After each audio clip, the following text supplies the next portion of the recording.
Ah, tá. Eu comecei a gravar, vocês precisam autorizar. O PDF do livro vai estar disponível para download gratuito, tanto no site do Proped, como também no portal Memória e Movimentos Sociais, que o endereço é www.memoriaemovimentosociais.com.br. E nós estamos avaliando fazer uma versão impressa sob demanda.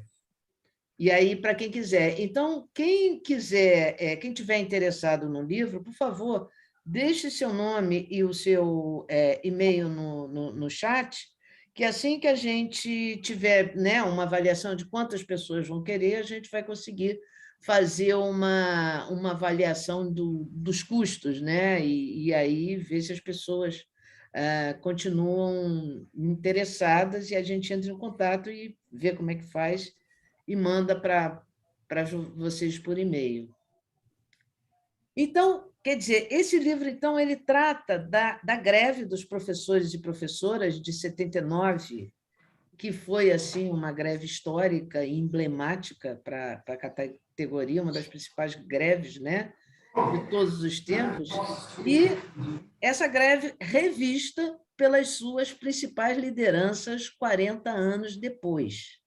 Então, nós consideramos que isso não pode ser um privilégio de quem estava lá assistindo aquela mesa, que isso é uma coisa muito importante. Então, o livro é a transcrição da mesa. Alguém desliga o microfone, por favor. Cláudia, acho que o microfone do Godofredo é que está aberto, acredito. Esse do Godofredo, do Procede, por favor, desliguem. Bom, então é o seguinte, o conteúdo do livro é a transcrição daquela mesa que aconteceu na UERJ em 2019, né, no marco dos 40 anos do Proped, e estavam presentes os professores e professoras Doutora Mota, Lia Faria, Eudésia Medeiros, Godofredo Pinto, Ítalo Morricone e Marlene Fernandes. E no livro também, além do conteúdo da mesa, tem algumas fotos minhas da greve de 79, algumas fotos minhas da mesa e a exposição O Sol por Testemunha, com fotos minhas e textos da Izzy Baião, que foi uma exposição redescoberta pela Thaís, na sua tese, que estava lá perdida e esquecida, que foi uma exposição montada em 87 para ser itinerante e exatamente para discutir as questões de gênero no magistério. Essa exposição ela foi recuperada, foi restaurada e foi exibida também no Centro Cultural da UERJ, no marco dos 40 anos do Proped.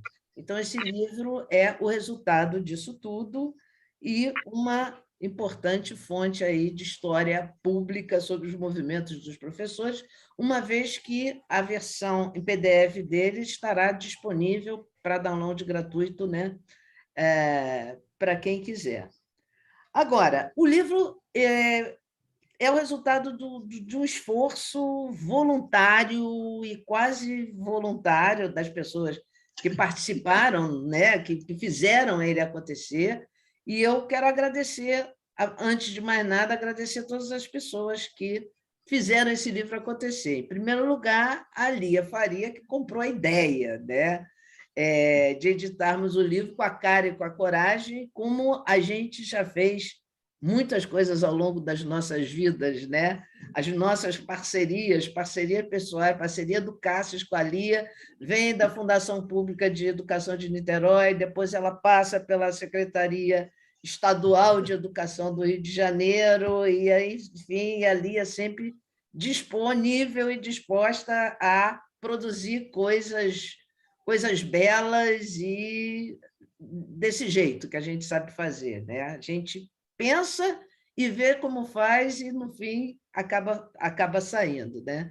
E eu quero, então, começar agradecendo primeiro a Lia, depois ao Jorge Peixoto, que fez a transcrição das fitas, a partir de um áudio horroroso captado por um gravadorzinho pequenininho.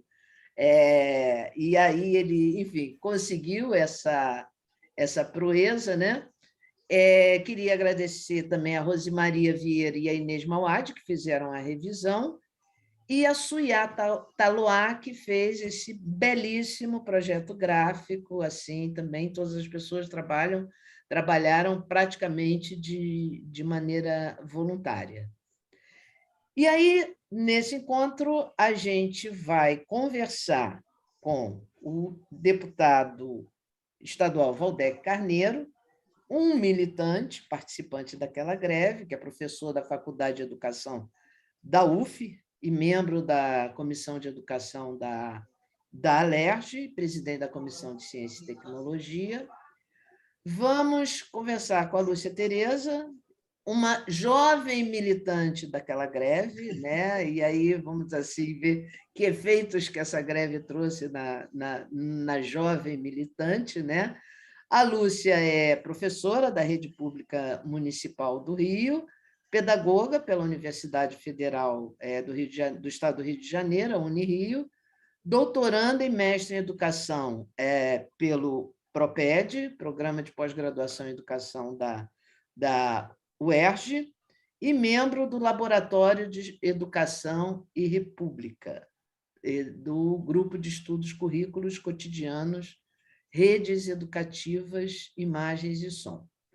E, por último, a Thaís Rodrigues, que é uma militante herdeira daquela greve. Ela veio muito depois e ela veio resgatando essa greve, né, nos tempos atuais, com a sua pesquisa sobre as memórias das militantes de Volta Redonda. Bom, cada participante a gente espera que fale entre 10 e 15 minutos, e quem quiser intervir depois pode colocar seu nome no chat e pedir para falar, que depois a gente vai abrir. Eu passo agora para a Lia Faria, que vai fazer a mediação dessa conversa, e já sabemos, esperamos que seja tão agradável e maravilhosa como aquela mesa inesquecível, aonde 40 anos depois aquelas mesmas lideranças tiveram a oportunidade de rever a greve e nós tivemos a oportunidade de assistir a isso. Então, Lia, a palavra está com você agora. Boa noite, gente. É um prazer incrível estar aqui com vocês. Acho muito legal essa narrativa da Cláudia, porque ela mostra o seguinte, que quando a gente realmente quer fazer alguma coisa, com pouco dinheiro, sem dinheiro nenhum, todo mundo se vira e faz, não é? Lembrando que o Jorge Peixoto é meu bolsista de sede, né? A Rose Vieira foi minha mestranda, minha doutoranda, minha aluna na graduação. Então, essa é a nossa tribo do LER, do Laboratório de Educação República. Então, como até a Cláudia já tinha sugerido, vamos começar pela Lúcia, porque eu acho que a Lúcia tem um link muito interessante, né? Aquele episódio, aquela mesa, foi de quem fez a greve. Só que quem é que estava na plateia daquela greve, né? Que eram as nossas futuras lideranças. Era a Lúcia, uma jovem professora de 18 anos. Então, eu começaria pela Lúcia, para ela narrar o que foi, né, aquela greve para ela, o impacto daquele movimento para ela. Então, aí, Lúcia, você está com a bola, Lúcia. Pedir a Dodora aí para fechar o microfone. Dodora, fecha o seu microfone e abre a sua câmera para a gente ver. Gente, abram as câmeras e feche os microfones enquanto a Lúcia está falando. Lúcia, você está ouvindo a gente? Estou ouvindo, sim. Então, pode começar. Então, tá. Eu estava achando que não ia ser a primeira, mas vamos lá. Não, minha filha, você era a plateia daquela loucura. Primeiro lugar, a plateia. É interessante, né?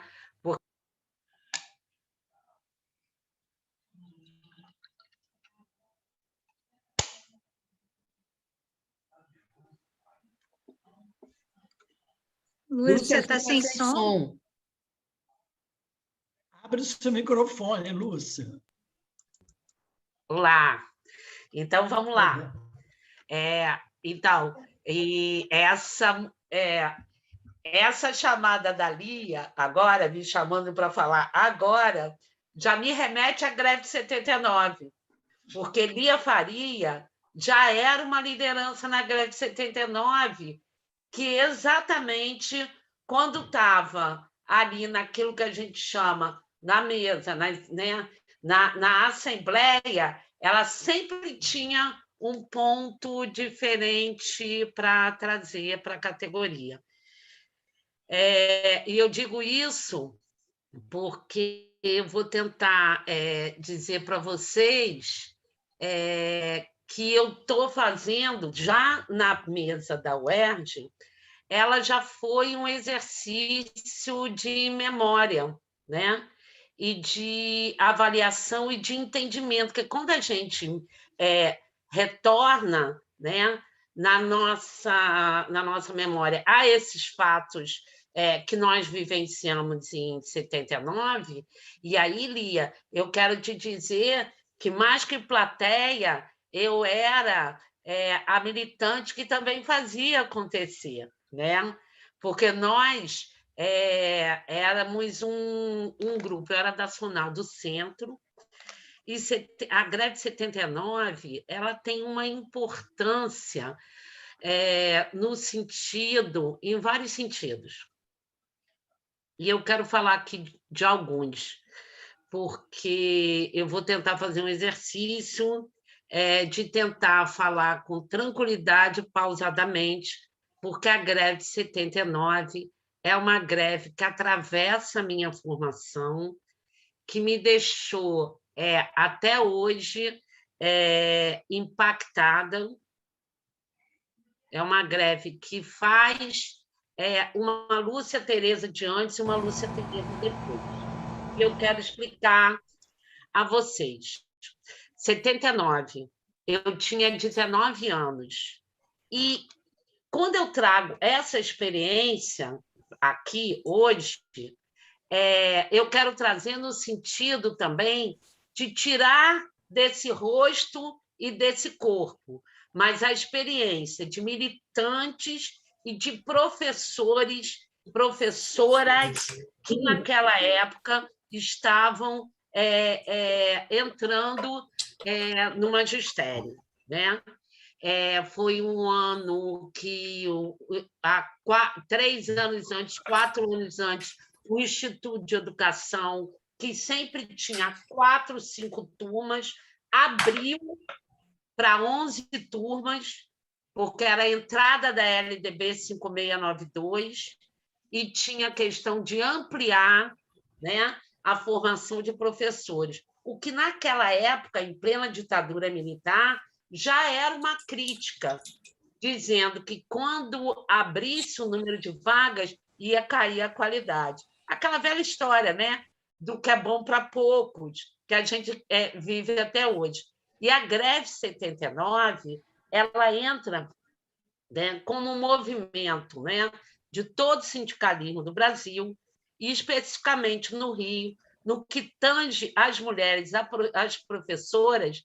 Eu me arrisco a dizer, aqui, compartilhar com vocês, que ela foi fundamental na formação daquela geração. Foi nós que estávamos saindo do Instituto de Educação, do Júlia Kubitschek, do Carmela Dutra, tínhamos acabado de fazer um concurso para entrar no município, que foi em 77, que abriu muitas vagas, porque também era necessário aumentar, né, democratizar o acesso da população na escola pública. E é quando começa também a entrada da rede particular, desqualificando o ensino público, porque o que é para muitos não é bom, o que é bom é para poucos, né? Então, aumenta-se o número de vagas e tenta-se, né, então, desqualificar a escola pública. E nós, né, jovens, recém-formada, vamos para essas escolas. Vale ressaltar que nós somos de uma geração que, aos 16, 17 anos, descobrimos a pílula, né? Porque as meninas com 16, 17 anos, naquela época, de alguma forma, escondida ou não de seus pais, suas avós, suas madrinhas, tinham acesso, se quisessem, né? Se pudessem, né? A pílula. Então, eu estou trazendo a pílula como uma questão de toda uma mudança que estava fervilhando ali em plena ditadura militar, que era um controle muito grande de uma infância e de uma adolescência, né? E de mulheres sendo colocadas, jovens, no mercado de trabalho, na cidade do Rio de Janeiro, no município do Rio de Janeiro, principalmente, que é o que eu posso falar, assim, da minha experiência, e com uma potência, com conhecimento e com uma vontade de mudar o mundo, que a gente tem essa vontade de mudar o mundo. E eu fui ser professora aos 17 anos, meu pai teve que assinar a minha... eu não me lembro o nome, eu vou usar uma palavra agora entre aspas, que vocês vão entender, a minha alforria, né? Que era a minha maioridade, que as mulheres, né, tinham que prestar obediência aos pais, aos maridos, etc. E tal. Bom, entramos e já a grade 79, quando ela eclode como resultado também de já um burburinho, umas conversas, aquela história que é no cotidiano, que é nos corredores, na sala dos professores, nas conversas, é que os movimentos se dão, né? E nós já tínhamos esse incômodo na sala de aula. Uma das coisas que eu me lembro que me incomodava muito é ter que usar o nosso parco salário para comprar lápis, para comprar borracha, para comprar um caderno. Eu dava aula no Morro do Catumbi. Eu estudei e passei para dar aula no Morro do Catumbi, porque a minha família dizia que eu não ia para Santa Cruz. Então, eu cheguei lá como menina de classe média, filha de mãe lacerdista, filha de um metalúrgico, para dar aula na favela. E tendo que usar o meu salário para pagar para minimamente ter as condições possíveis de trabalho. Numa alfabetização, comprar um joguinho, e já tinha esse incômodo. E algumas colegas de diversas escolas, eu me lembro, inclusive, de escola de São Cristóvão, que falavam que não iam usar o seu dinheiro, nós mesmos, entre nós, criticávamos, não é boa professora, não sabe se doar. A grade 79, ela, nos seus burburinhos, nas suas conversas, ela nos tira do lugar de mulheres que doam o seu tempo para a educação do país, para profissionais, para professoras que têm direito a salário, voz e voto. Porque a gente ia para a zonal. Na zonal, a gente, que eram instâncias do CEP, na zonal a gente tinha que se organizar, tinha que levar as propostas, né? Então, marcante na minha formação e na formação de muitas nós, porque algumas de nós seguiram outros caminhos, e a gente ainda se encontra, umas mais amigas, outra, quando se encontra, leva um susto, né? Como é que você está? Por onde você anda? Algumas continuaram professoras e outras não. Mas essa história toda que eu estou querendo trazer para vocês, como eu comecei falando, que não é um olhar da Lúcia Tereza daquela época. Aquela época era a vontade de descobrir tudo, de participar, de estar junto.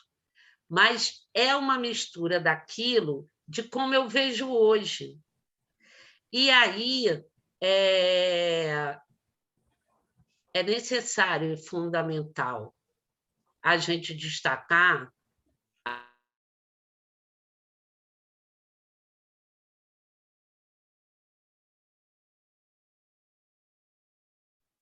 Acho que a Lúcia travou. necessário, né, acabar, né, com esses trabalhadores, acabar com os seus sindicatos e urbanizar a vida, né? Isso é a Lúcia refletindo sobre as memórias de 79, né? Então, era interessante porque nós tínhamos as lideranças de Eudésia, de Godofredo, né? De Ítalo, né? O Ítalo era aquele cara que ficava, né, como bem diz no livro, que traz a transcrição, né, daquele evento na UERJ, ele é muito interessante, vale a leitura, porque ele traz um pouco o panorama daquelas lideranças sobre aquilo que nós vivemos, né? Então, assim, tem algumas coisas que cada um que participou daquela greve 79 vai se ver naquele lugar. E tem também o bonito de ver como é que o Désia se sentia, como é que Godofredo se sentia. Mas eu destaco aqui, né, a presença da Lia Faria nessa greve. Lia Faria, para nós meninas, mulheres, era um ponto diferente naquela história toda, né? A Eudésia, porque nós éramos uma categoria de mulheres e nós, aos 19, 20 anos, fomos provocadas a discutir aquilo. Tinha um grupo de meninas, quando o Godofredo abria a boca, que ficavam meio assim, né? Reclamando que era o Godofredo e tal. Mas o Godofredo era aquela grande liderança também. A Lia, que era a maior de todas, que era a que representava mesmo para, vamos dizer assim, como ele até gosta de falar, para a massa da categoria, né? Mas a Lia, ela já trazia nas discussões a questão do feminino, da mulher.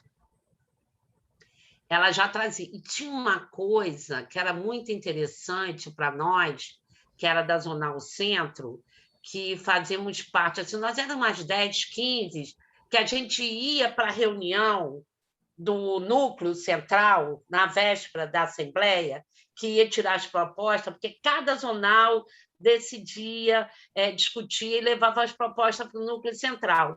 E esse núcleo central ali tirava a proposta para levar para a Assembleia. E eu vi proposta diferente do Godofredo, diferente da Eudécia e tal, votar ali, e aí ser tirada uma, e eu vi Lia Faria relatar isso na Assembleia. A minha proposta não era essa, eu não concordo, mas é isso, é isso, é isso. Isso é uma aprendizagem. A gente viveu isso muito intensamente. Então, eu acho que a greve de 79 é um marco muito grande no sentido de colocar nós, professoras, numa questão que é essa questão enquanto trabalhadoras, né? E tirar do foco da professora que se doa. E é uma coisa assim que eu tive conversando esses dias com umas 2 colegas, e uma das coisas que está no livro, que de nós 3, 2 não se lembravam, é que a gente teve ganhos salariais.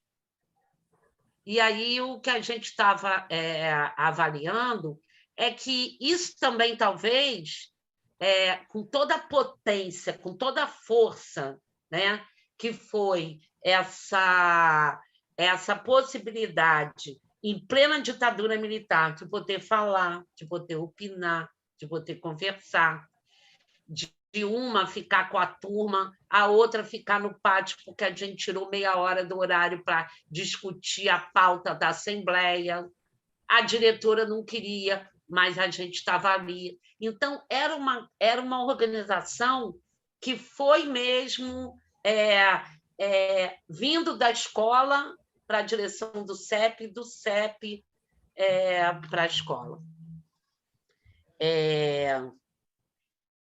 Lucinha, aí vai encerrando para a gente dar tempo para os outros. Isso. Então, assim, encerrando, porque é uma questão que nos emociona muito para quem participou daquele momento e é marcante e faz a diferença do professorado no Rio de Janeiro, da categoria, antes e depois da greve de 79. Depois vieram outras greves, né? Mas é para ressaltar, então, que eu teria muito mais coisas para falar, mas é difícil, porque eu digo para vocês que é uma história que muda mesmo o foco de nós, professoras. Tá bom? É isso. Lucinha, muito obrigada. Né? Emocionante, né, ouvir você falar. Eu fico ouvindo você falar, fico me vendo lá no palco, enlouquecida, que nem aquela vez que eu sacudi os contra-cheques. Aí todo mundo sacudiu o contra-cheque.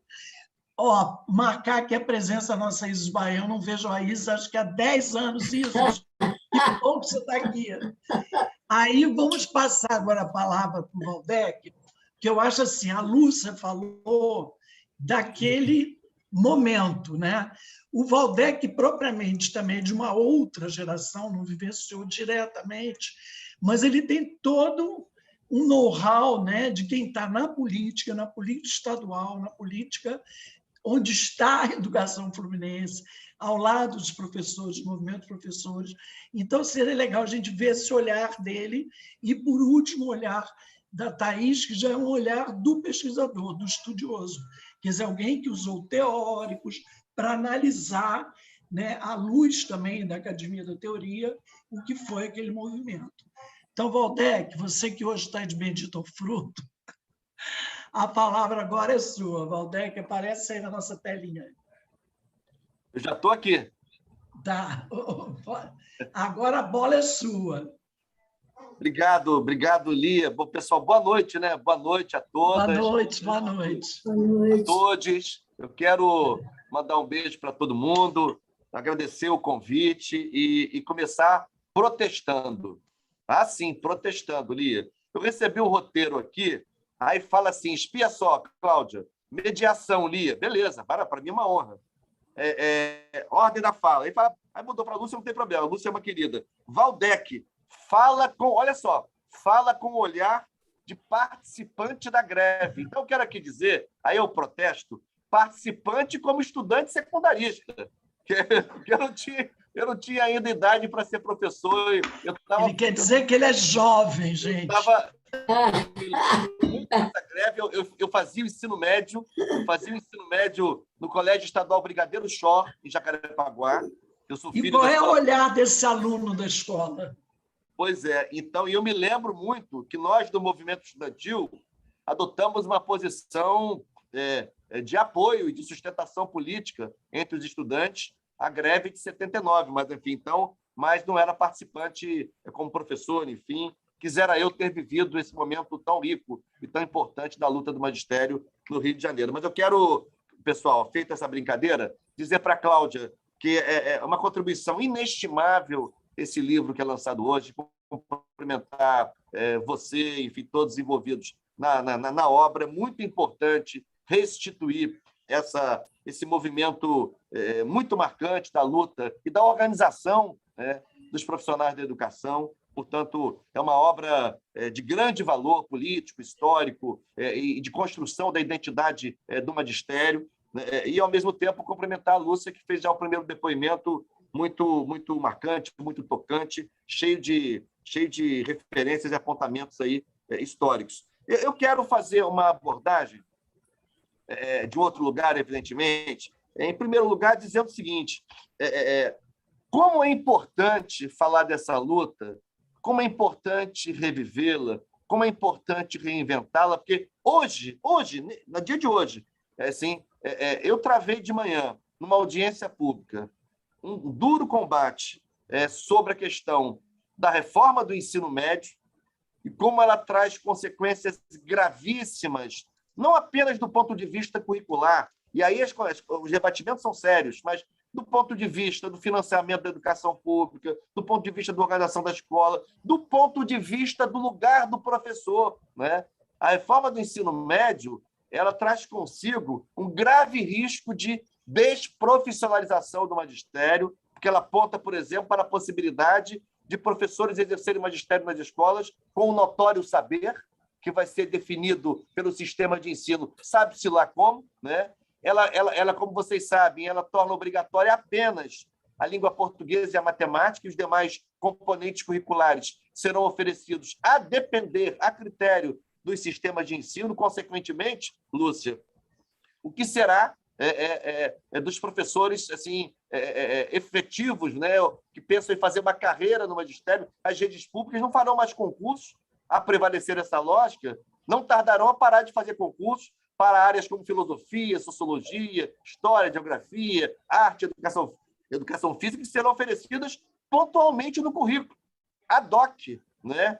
Professores contratados de forma terceirizada, pejotizados, uberizados, como, aliás, já está acontecendo em algumas escolas. Então, assim, por essa luta, e agora eu estou debruçado, estou fazendo essa reunião com vocês e vou voltar a me debruçar, porque amanhã na CCJ vai entrar em pauta, na Comissão de Constituição e Justiça, um projeto de lei do campo ultraconservador aqui da Assembleia para disciplinar a educação domiciliar no estado do Rio de Janeiro. E eu estou preparando aqui um parecer para obstar esse negócio, para parar ele na CCJ, para nem chegar perto do plenário. Então, assim, eu estou falando desses dois aspectos para mostrar que como é importante, né, o legado dessa luta, né, dessa história de lutas do magistério de 79, daí a importância de trazer esses elementos da atualidade e dos embates atuais no campo da educação brasileira. Tem uma pessoa aqui na sala com quem eu aprendi muito, porque tive o privilégio de ter sido secretário de educação dele em Niterói, que eu estou me referindo aqui ao Godofredo Pinto, né? E nos contatos com o Godofredo, nas conversas com o Godofredo, né, eu aprendi muito sobre a greve de 79, entre outros aspectos. E o Godofredo andou mandando para mim, andou mandando para a Lia, talvez, alguns elementos muito ricos, né? Uma restituição importante que ele foi sistematizando sobre a greve de 79, que eu acho importante, eu acho relevante trazer aqui, ainda que de maneira apertada, de forma muito, muito sumária.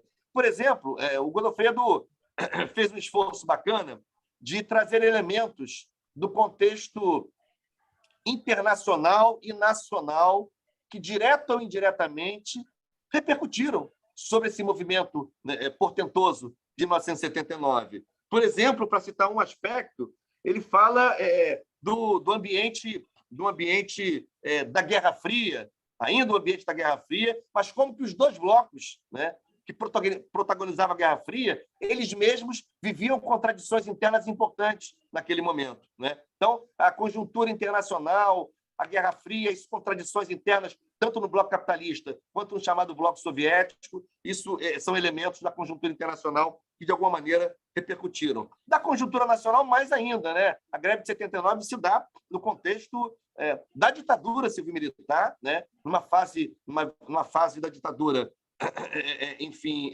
sob a presidência do Geisel, né? E com elementos muito grandes e crescentes de insatisfação popular, né? A economia já ia mal, né? O suposto, o soi-disant milagre brasileiro já tinha ido para o espaço, né? Com a crise do petróleo do início dos anos 70, e havia muita pressão por respiradouros naquele regime autoritário, que houvesse alguns respiradouros, né? Isso no processo de abertura política. A gente vai ter, em 79, a anistia, a gente vai ter também, no final dos anos 70, a reestruturação da vida partidária brasileira. O Brasil sai daquele bipartidarismo outorgado pela ditadura e começam a surgir outros partidos políticos, né? Enfim, então, tudo isso, todos esses são elementos. Em 74, 4, 5 anos antes da greve, tem um elemento importante da conjuntura política eleitoral, que é uma expressiva vitória do PMDB, né? do MDB nas eleições de 74. Né? O MDB conseguiu eleger 16 dos 22 senadores, das 22 vagas em disputa no Senado da República, 16 foram eleitos pelo MDB. Então, assim, havia um conjunto de elementos nessa conjuntura, né? A própria reorganização do movimento sindical brasileiro, não apenas no setor do magistério, mas assim, o movimento sindical metalúrgico, né? Imagina, né? O movimento metalúrgico, o movimento dos bancários, né? Forte movimento dos bancários que o Olívio Dutra, no Rio Grande do Sul, liderou. Enfim, então, havia um conjunto de elementos da conjuntura internacional, da conjuntura nacional, além de elementos no próprio específicos do próprio Rio de Janeiro, né? A gente tem a fusão autoritária em 75, né? Reunindo a Guanabara com a velha província, com o antigo estado do Rio de Janeiro, né? E unificando profissionais de educação, professores e professores que tinham carreiras estruturadas de forma diferente, com padrões salariais diferentes. Portanto, isso trouxe para dentro de uma rede que se unificou, né? Defasagens importantes, discrepâncias e desequilíbrios importantes. Houve a própria fundação da primeira entidade, digamos assim, ancestral do CEP, né? A Sociedade Estadual de Professores, a CEP, Sociedade, que depois vai se converter no CEP, né? No Centro Estadual de Professores. Então, assim, tem um conjunto de elementos interessantes dessa conjuntura que inspiraram de maneira muito direta, ou em alguns casos indiretamente, esse movimento de 79. Então, são alguns tópicos que eu queria pontuar, e trazendo para hoje, enfim, eu acho que a gente tem tido dificuldades por várias razões. Nós estamos falando de um período que as assembleias do magistério reuniam milhares de profissionais da educação, enchiam ginásios, né? Lotavam ginásios, eram movimentos sociais de grande repercussão, de grande expressão, que conseguiam, inclusive, fazer interlocuções com lideranças políticas nacionais de grande monta, né? Houve, inclusive, na época, uma abordagem, por ocasião em que o Lula estava em Niterói, e se conseguiu fazer com que o Lula fosse a uma Assembleia dos Professores. Houve interlocuções diretas. O Saturnino Braga era um senador que dialogava com o magistério. Então, tinha o Saturnino, o próprio doutor Ulisses Guimarães, na Câmara Federal, que vivia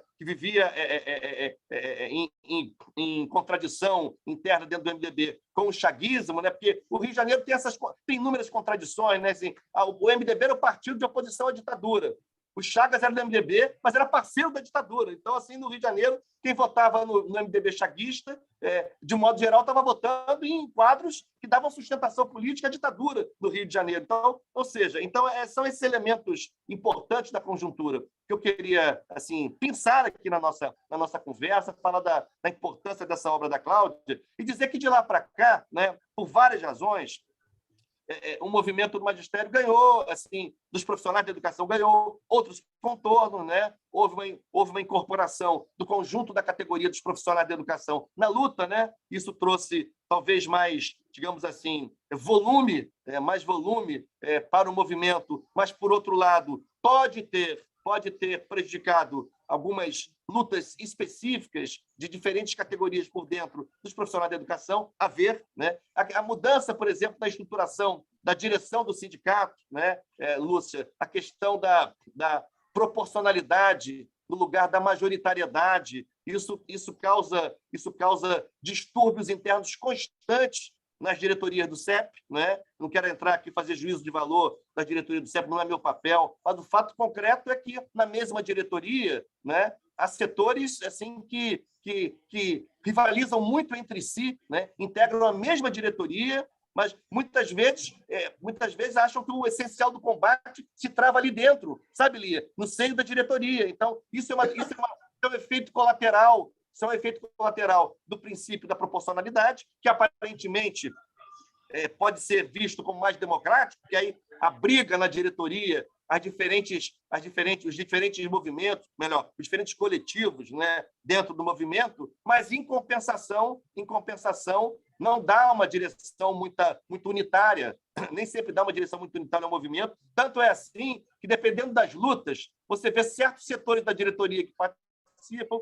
dependendo das lutas, são outros setores da diretoria que participam, enfim, então, isso talvez não seja, digamos assim, muito um fator que robusteça a luta. Mas, de qualquer maneira, qualquer que seja o cenário, né, é preciso dizer, em primeiro lugar, que hoje o CEP-RJ, o CEP estadual, é um ator político de grande importância para o debate da educação pública no Rio de Janeiro. Hoje mesmo, na audiência pública, nós tivemos a participação da professora que representou o GT da reforma do ensino médio no CEP. Então, quero aqui dizer que faço essas observações, mas considero o CEP interlocutor de grande importância, de grande envergadura no debate sobre política pública de educação, e acho que, qualquer que seja também a circunstância em que a gente esteja vivendo hoje, a luta política de modo geral e a luta política específica no campo da educação e no campo da valorização dos profissionais de educação, a greve de 79 seguramente seguirá sendo uma referência, sabe, Cláudia? Não precisa ser reificada, não tratada com nada disso. Tinha também as suas contradições, que é parte do processo político, mas, sem dúvida alguma, como movimento social, como movimento de organização de uma categoria do campo intelectual, né, é muito importante ter na greve de 79 essa referência, e agora traduzida, apesar de vários depoimentos, várias entrevistas, vários relatos, traduzida nesse livro, restituída nesse livro que a Cláudia apresentou. Portanto, fica aqui a minha saudação, a minha como educador, né, a minha gratidão por essa luta que antecedeu as lutas que eu passei a travar no campo da educação, mas que certamente são referências políticas, filosóficas importantes para a luta em defesa da educação, para a luta em defesa da valorização dos profissionais da educação, que segue sendo a pauta central da minha vida pública. Portanto, parabéns ao CEP, parabéns à história de quem construiu essa luta. E, Lia, fico por aqui. É um breve depoimento, agradecendo pela honrosa possibilidade de participar desse painel. Muito obrigado, Valdec. Agora, nossa mascote, né? Que a nossa Thaís é a mais nova, né? A Thaís, né? Ela é professora da rede pública em Porto Real. Ela é do Rio de Janeiro, é carioca, mas ela mora muito tempo em Volta Redonda. E a Thaís fez um trabalho de mestrado maravilhoso, de excelente qualidade, que é uma dissertação em que ela trabalha, né, discute a questão do CEP, em particular o CEP de Volta Redonda, e dando destaque a uma das lideranças femininas tão importante, ou mais importante, como todas as que já foram citadas aqui, que é a Maria das Dores, a nossa famosa doutora, que continua militante, foi vereadora, né? E continua aí à frente das lutas no CEP, no partido político, né? Atualmente, me parece que ela está no PSOL, e dizer que eu também estou muito feliz por esse momento, né? Eu acho que é uma forma de resistir a essa pandemia, resistir a esse momento de obscurantismo e resistir, lutar, acho que Valdec colocou aqui na pauta, lutas que nós temos que travar juntos nessa questão da educação no momento. Nós não podemos nos calar perante a reforma do ensino médio, por exemplo. Então, eu acho que esse momento aqui de reviver, rememorar a nossa luta, é também um chamado para que a gente retorne à luta, e retorne com o mesmo pique, o mesmo elan, a mesma força da nossa luta de 79. Então, com a palavra aí, nossa Thaís. Obrigada, Lia. Não tão jovem assim, mas... Primeiro, agradecer, né, a Lia e a todas as que trabalharam para que a gente pudesse ter esse material hoje. A Cláudia, a presença da Lúcia também, do Valdec, agradecer a oportunidade de estar nesse espaço aqui, conversando sobre isso. e desse material que eu acho que ficou lindo e que precisava também, além de toda essa reflexão sobre a greve de 79, sobre as origens lá do CEP, precisava recuperar aquela exposição, né?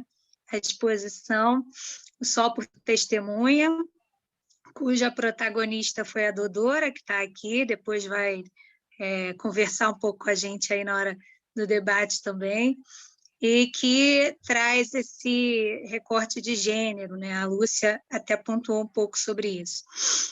Eu sou, como a Lia falou, carioca, mas moro já há mais de 10 anos em Volta Redonda.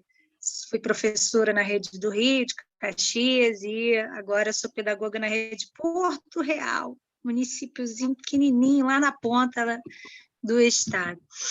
E é com muita honra que eu participo desse momento, né? Não fui testemunha ocular, mas fui uma militante, sou militante de base do CEP, fui diretora do CEP estadual, da Regional 2, do CEP Volta Redonda, do CEP Porto Real Coatis, e me sinto, de certa forma, pertencente a essas gerações posteriores, né, que são herdeiras dessa história de luta, herdeiras de toda essa bagagem construída por todos esses militantes que eu saúdo também, que estão aqui, não necessariamente na mesa, né? O Godofredo, a Dodora, a Marlene Fernandes pediu para avisar que ela está dando aula agora à noite, por isso que não pode estar aqui, não pôde estar aqui.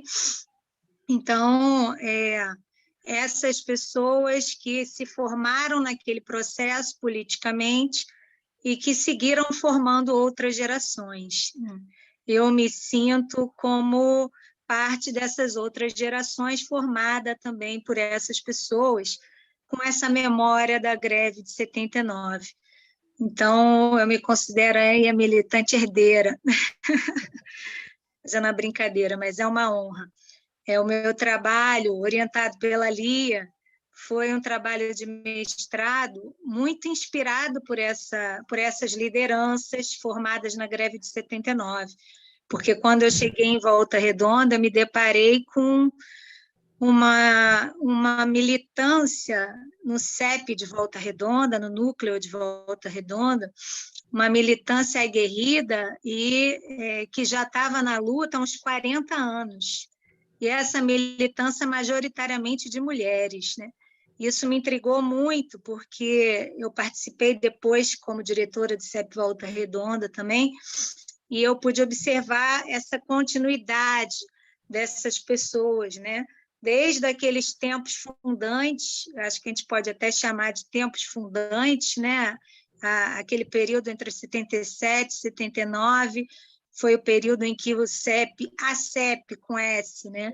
Foi se conformando junto com outras entidades no CEP com C, e depois veio a ser o CEP com S, mas já mais abrangente, aglutinando quase que todas as entidades de representação de professores públicos no Estado, e mais tarde também dos outros profissionais, que a gente defende com muito orgulho também essa unificação, né? Essa compreensão de que todos os profissionais da escola pública são profissionais da educação, independente de ocuparem funções docentes ou não. Então, o CEP, com S, dos profissionais de educação, também é uma conquista importante e é um espaço, sem dúvida, de produção de política pública, de formação dos profissionais, onde também se aprende o exercício da democracia, né? Então, com essa motivação das mulheres de Volta Redonda, eu fui percebendo que eu precisava olhar mais de perto isso. Não só a militância política sindical dessas mulheres, mas a vida pessoal, as opções de vida, as opções políticas e as opções familiares foram muito orientadas por toda essa experiência. E aí eu tive a oportunidade de não só conviver com elas aqui na militância, mas de entrevistá-las, parte dessas mulheres, e produzir um trabalho, especialmente sobre a trajetória da Dodora, mas pensando também esse CEP ao longo da sua história, né? E não dá para a gente não dizer que ele foi um espaço de formação política fundamental, como a Lúcia pontuou, para essas mulheres, né? Muitas tiveram um primeiro contato com partidos políticos, quer dizer, com organizações políticas limitadas naquele contexto histórico, tiveram o primeiro contato com as informações dos porões da ditadura, tiveram o primeiro contato com uma metodologia de organização sindical e política através daquela greve. Então, ela já trazia na sua origem uma dinâmica de articulação daqueles movimentos, que eram movimentos representativos, associações, centros representativos dos docentes no estado do Rio, que foram confluindo numa organização e numa luta. E, a partir dessa luta, se consolidou uma entidade, né? Esse processo, lembrando um pouco do que a Lúcia vinha colocando aqui no início, nas reuniões, dos encontros, da forma como isso acontecia no cotidiano dessas professoras, né? Como acontecia aquele processo de organização das greves de 79, né? Das duas greves. Passava muito pela vontade das pessoas em estar participando na conquista de direitos, mas também na construção de uma outra sociedade. Era um momento histórico de derrotar uma ditadura civil-militar, né? Era um momento histórico de caminhar para uma reabertura do regime, e a vontade das pessoas ia se inflamando. Então, eu me lembro da Dodora, por exemplo, nos seus relatos, estou falando aqui, a Dodora está aí, depois ela vai falar mais, ela dizer: eu fui impulsionada pela igreja para estar na greve de 79, porque, olhando também para a greve, tanto em nível estadual quanto em nível local aqui no município de Volta Redonda, a gente encontra os movimentos se articulando com outros movimentos, né? Encontra o movimento docente se articulando com outros movimentos. A gente encontra registros, por exemplo, dos departamentos de investigação policial da época, esses registros, a tese da Kênia Miranda, a dissertação e a tese trouxe bem isso, que mostram como o CEP com C era considerado já uma entidade perigosíssima, que insurgia a população, inclusive a pegar em armas contra o regime, junto com o movimento de mulheres, movimento negro, movimento por bairros. Então, havia essa articulação naquele contexto da sociedade de uma maneira ampla, e em Volta Redonda isso era muito forte, porque Volta Redonda é uma cidade operária, né?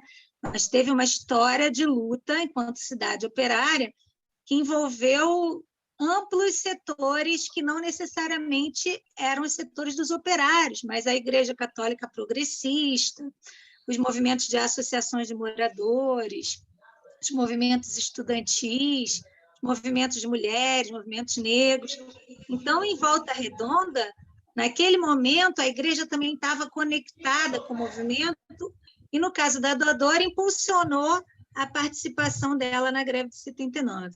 E, por conta disso, ela também levou um bilhete azul lá, né? Em determinado momento, depois eu vou deixar ela falar, ela contar isso, né, gente? Mas ela tomou um bilhete azul que foi uma retaliação. Ela fazia parte de equipes pedagógicas da secretaria e ela foi retaliada. Mas a gente teve um acontecimento emblemático, que foi o apoio aberto do bispo local, o bispo vermelho, né, o Dom Valdir Calheiros, que apoiou abertamente o movimento, porque os trabalhadores, os professores também estavam em movimento na rede municipal, na época, E Dom Valdir apoiou as greves abertamente, né? Os jornais, inclusive, noticiaram isso, como um bispo exortando os docentes a não terem medo, exortando as professoras e os professores a não terem medo, né? E a participarem da luta por direitos. Então, isso foi muito forte aqui na cidade também, a articulação dos outros movimentos com a luta docente. E aí a gente tem uma série de lideranças que são majoritariamente mulheres, eu posso dizer 99,9%. Durante as entrevistas foi citado apenas um homem que fez parte em algum momento daqueles grupos de lideranças que foram se constituindo lideranças naquele momento, mas é engraçado que isso é um pouco diferente com relação às lideranças em nível estadual, né? Porque a gente tinha a Eudésia, que foi uma liderança feminina muito emblemática, mas nos registros fotográficos, então, da época, nós temos mesas assim inteiras de homens na liderança do movimento no Estado. E em Volta Redonda era o oposto. A gente tinha uma maioria quase que absoluta de mulheres. E eu vou citar algumas dessas mulheres que elas precisam ser lembradas, né? A Elve, a Eloá, a Jane, a Débora Salles, a Marlene Fernandes, depois a Dodora, a Nair Chocair, a Jussara Nunes e tantas outras, né? Que relatam, algumas das quais eu consegui entrevistar, que relatam esse mesmo sentimento quanto à greve de 79, uma grande escola de formação política e sindical. E, consequentemente, pessoal também, né? Porque as mulheres que se viam em processo de luta, protagonizando lutas, protagonizando piquetes, gente, como sabiam a data daquela reunião na casa daquela professora, ou na entrega clandestina daquelas filipetas minúsculas, onde as pessoas tomariam conhecimento daquela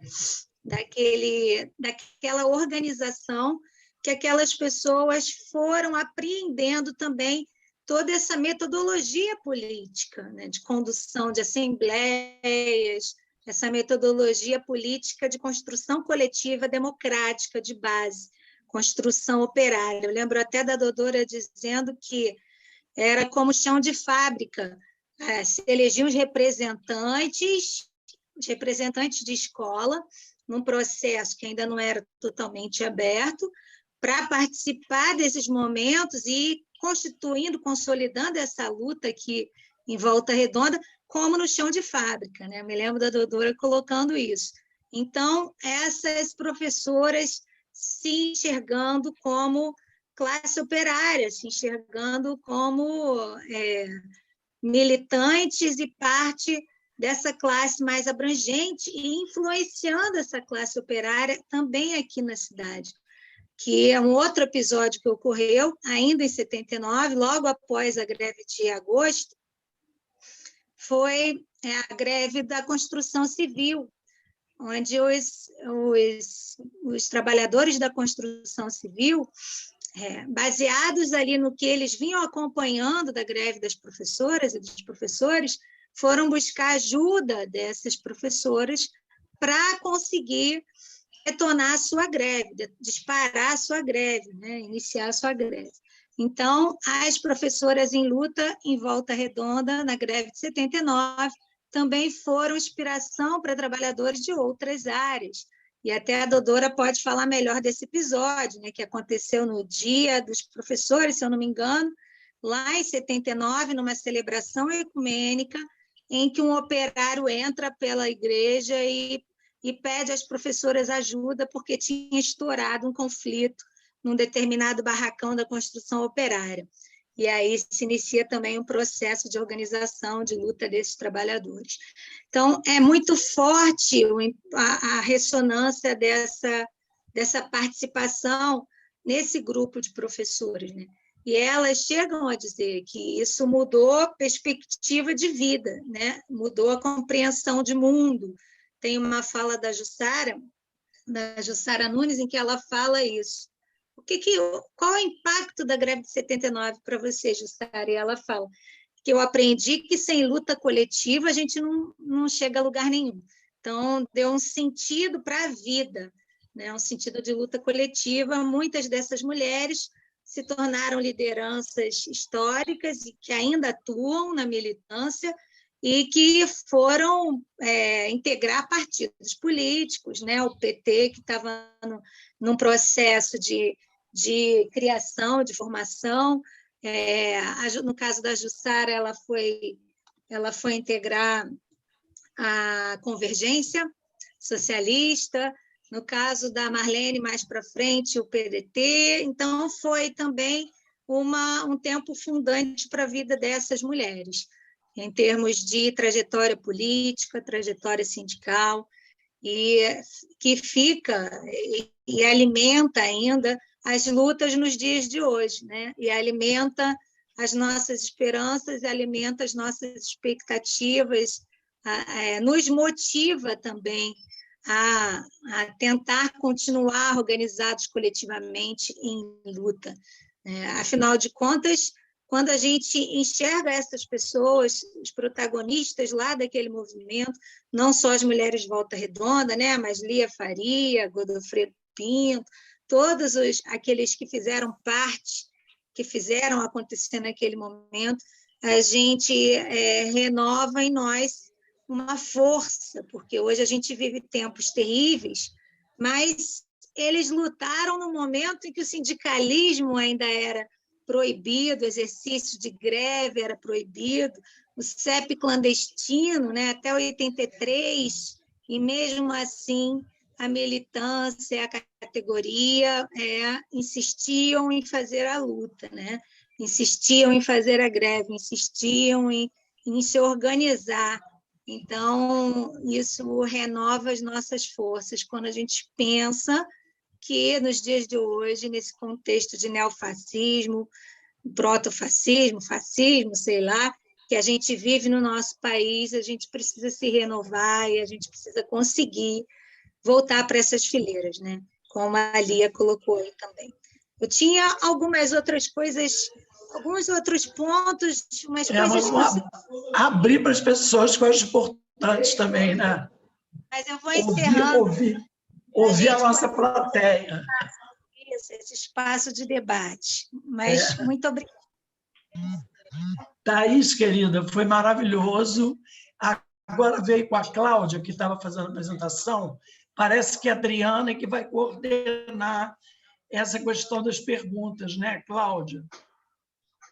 Sim, mas eu estou vendo que ainda não tem ninguém inscrito. A gente pode até fazer mas vamos abrir agora, estímulo, chamar os voluntários e voluntárias, tá como a Dodora, tá que já que foi tão citada. Né? Mas antes... Está Natalina, lá de Friburgo. Exato. Lauriana, lá de Juiz de Fora. Então, então quem quiser agora fazer alguma intervenção, alguma colocação, né, um depoimento. Agora, mas antes disso, eu queria aproveitar e falar um pouco muito rapidamente assim, dos bastidores dessa exposição O Sol por Testemunha. Primeiro, assim, aproveitar a presença da Isis Baião, que foi um processo incrível, assim, acho que único na minha vida, porque nós conseguimos, no meio daquela confusão toda de militância política, nós conseguimos que a Dodora e toda a sua família generosamente nos abrisse o espaço da sua casa num final de semana e posassem para a gente como personagens dessa história e desse roteiro incrível que a Isis Baião tinha criado e E eu comecei a fotografar. E é incrível assim, eu não sou, quer dizer, eu me formei em História, dei aula durante 4 anos apenas no ensino privado, mas desde que eu saí da faculdade eu trabalhava como fotógrafa, eu era fotógrafa.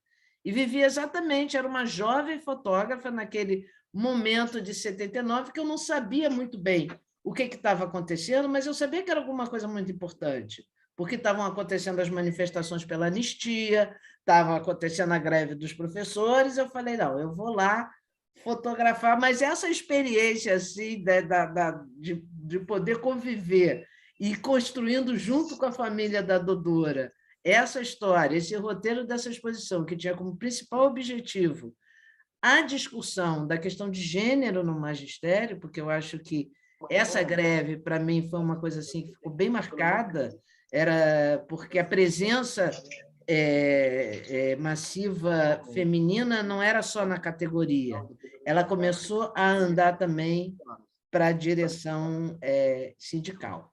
Então, está aberto aí, quem é que quer falar, se colocar, contar mais história.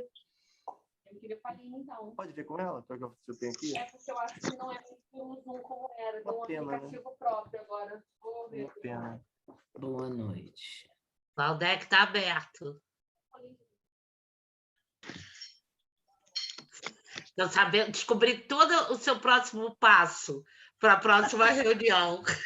Está vendo, Valdec? Olha, isso é que as pessoas serem mal brifadas. Eu também achei que você, como a Lúcia, era um jovem professor que estava se formando naquela greve.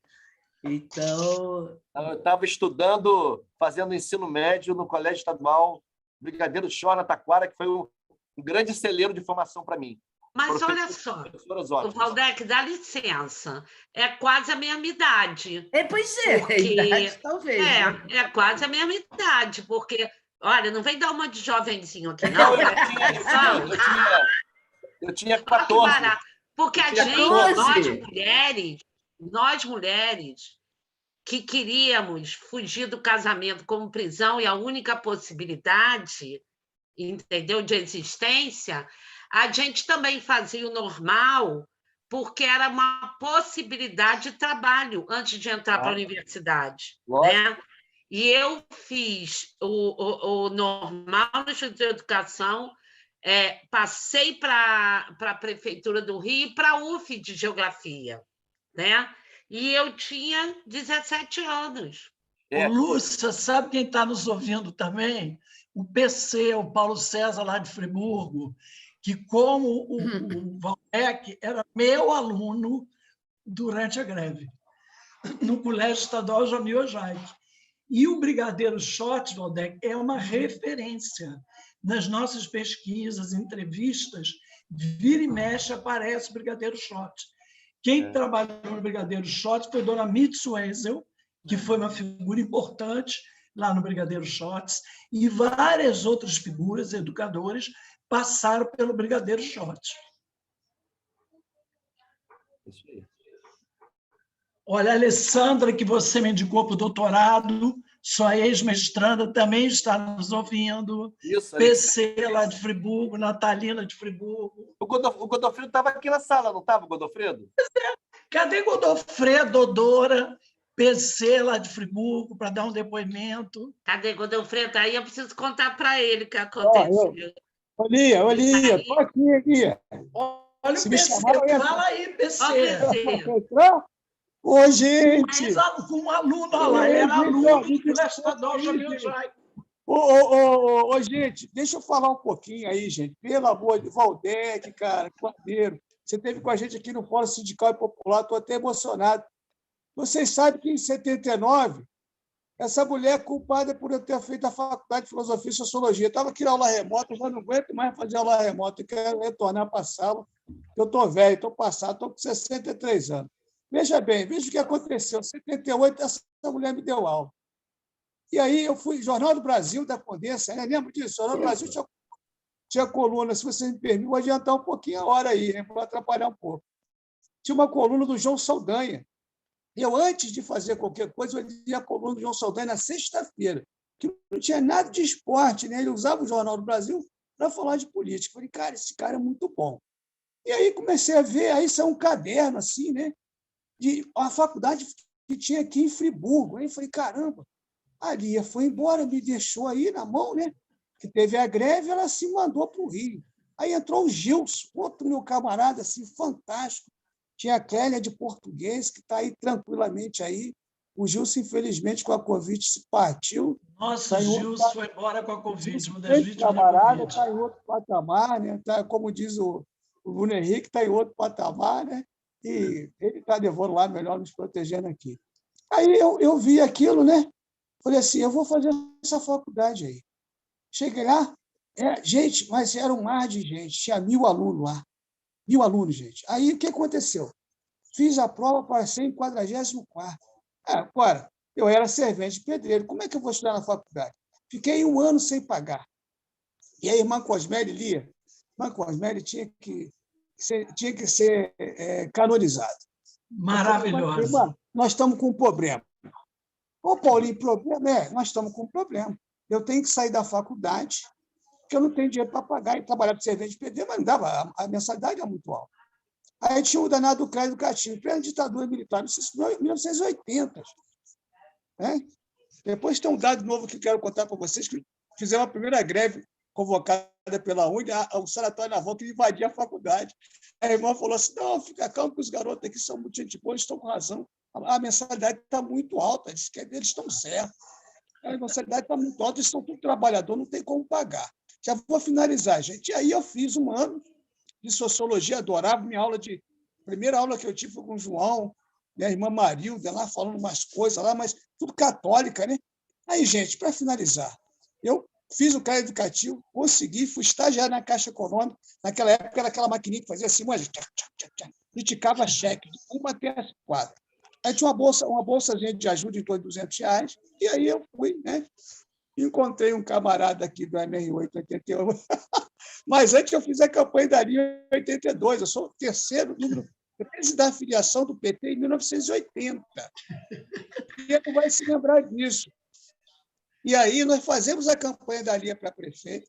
Foi uma campanha linda, né, muito bonita. Não conseguimos eleger vereador, vamos eleger em 88 o Edil, né, com uma aliança PCB e PT ou vice-versa. E aí, gente, a luta começou aí, depois fui PCB, estou no PCB até hoje. Ali é uma referência para mim. Né? Depois que passar essas crescentes, a gente já tem aqui, para discutir os 100 anos de Paulo Freire, vamos discutir 96 de Darcy, né, se me falha a memória. Né? 99. 99 de Darcy, que já é 100 anos. Né? E aí nós vamos fazer um grande encontro aqui em Friburgo, da Lia, do Valdec, essa história aí que eu não me lembro muito bem. Eu me lembro muito bem da greve, que eu tinha vontade de ir para o Rio, mas não tinha dinheiro para estar lá junto com vocês. Né? E com vocês. Mas eu acompanhei os 3 meses de acampamento no Palácio Guanabara das conveniadas. Em Cachoeira tem algumas conveniadas ali, que nós vamos trazer para esse encontro aqui.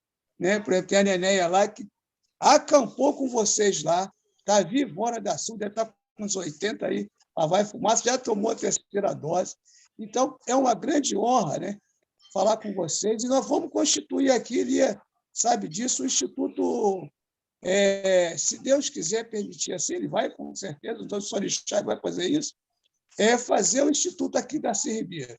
Nós precisamos celebrar o que vocês estão fazendo, nós precisamos celebrar todos os dias, porque essa luta, e vou dizer para encerrar definitivamente, Valdec, aí só tem eu e você de homem aí, né? Vocês têm mais por aí. A luta e a vitória, ela é matriarcal. Nós temos que ficar lá nas espreitas, só observando, se tiver alguma coisa que não esteja bem. África é feminino, Ipanema, né? Copacabana, as Amazonas, são o quê? São femininos. Esse poder das mulheres. É isso. Tinha mais coisa para falar, hein? Tchau, querido. Um abraço, gente. Obrigado aí. Lia. As que estão aí, obrigado, assim, não lembrei de todo mundo. Desculpa se eu errei algum nome de alguém. Não, meu amor. Estava a Lúcia Tereza também, que te entrevistou. Ô, Lia, Beleza. Aí, quem? Oi. não, é porque eu queria pedir licença, que eu tenho uma agenda agora às 19 horas, mas Você deve ter aquelas 300 agendas. eu já vi que o Godofredo e a Dodora reapareceram aqui, ó. Godofredo e a Dodora já estão aqui de volta na imagem aqui. Eles estão com a câmera Então, ligada. Adriana, eles vão falar. Oi, Valdec. Nessa assembleia no Rio, na UERJ, eu estava lá.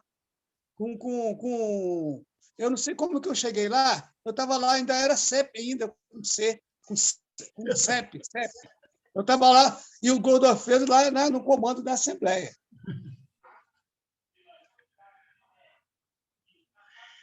Bom, gente, se Godofredo e Dodora não vão falar, nós vamos encerrar. Não, tudo né? bem, eu posso falar agora. Pronto. Vai bom. Ai, Dodora, Vai lá, você está Dodora. esperadíssima. Eu não tenho Fala, muita... Dodora. Acho que a Thaís colocou tudo que tinha para colocar.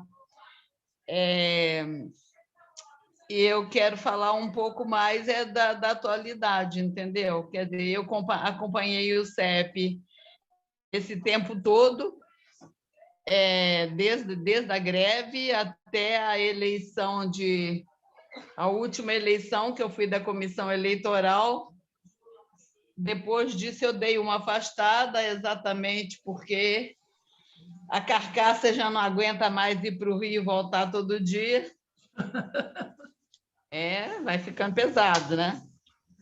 Mas eu estou tentando recuperar a história dos 40 anos do CEP, não de uma forma como a Cláudia fez, mas mais assim,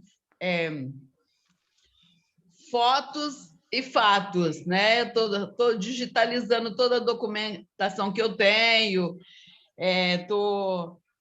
fotos, documentos, carta da Ildésia, carta do Godofredo, estou digitalizando tudo que eu tinha aqui no meu arquivo. E eu falo, inclusive, porque a gente chega em certa idade, né? Você tem que ver o que vai fazer com a papelada que tem em casa. Então, já vai tudo depois para o Centro de Memória da UF, vai ter um acervo assim, muito completo dos 40 anos de CEP. E foi a entidade por onde realmente, a partir da influência, né, das comunidades de base que eu participei, foi de lá que veio a minha formação política, e foi a entidade que realmente eu ajudei a construir para e passo, né? Sofrendo todas as repressões, todos os problemas, apanhando da polícia de todos os governos, né? Que o que a gente mais fez foi apanhar da polícia, não tem um governo que não bateu na gente. Então, essa história aí de luta, de resistência e de construção e de conquista. E o que a gente vê hoje, né, é um ataque permanente em todas as conquistas. O plano de carreira que nós conquistamos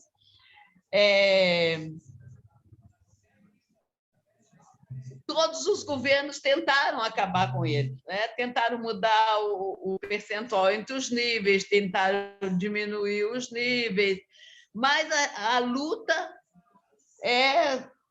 fez com que o plano permaneça até hoje. Até hoje é o plano que a gente começou a discutir em 79, depois ele foi concluído, virou lei, acho que em 90, e é o plano que a gente tem aí para a categoria até hoje, embora com o piso salarial super defasado. Né? A gente nunca mais conseguiu chegar no nível salarial que nós chegamos em 79. E hoje a gente vê uma categoria muito sofrida, né? Eu nunca vi tanto sofrimento, porque a pandemia, com esse governo genocida que nós temos aí, negacionista, que nega a educação, que tem um ministro da educação que diz que os deficientes atrapalham os outros alunos, que professor só é professor porque não conseguiu fazer outra coisa, que a universidade não é para todos. Quer dizer, essa coisa que a gente tem hoje aí é preciso de muita resistência, né? E os governos agora eles arranjaram uma coisa que é vender o nosso salário, né? A nossa força de trabalho. O que o prefeito de Volta Redonda fez? Vendeu por 39 milhões a nossa folha de pagamento e agora vai dar 5 mil reais para cada professor que está na ativa, nada para os funcionários e nada para aposentado. Então,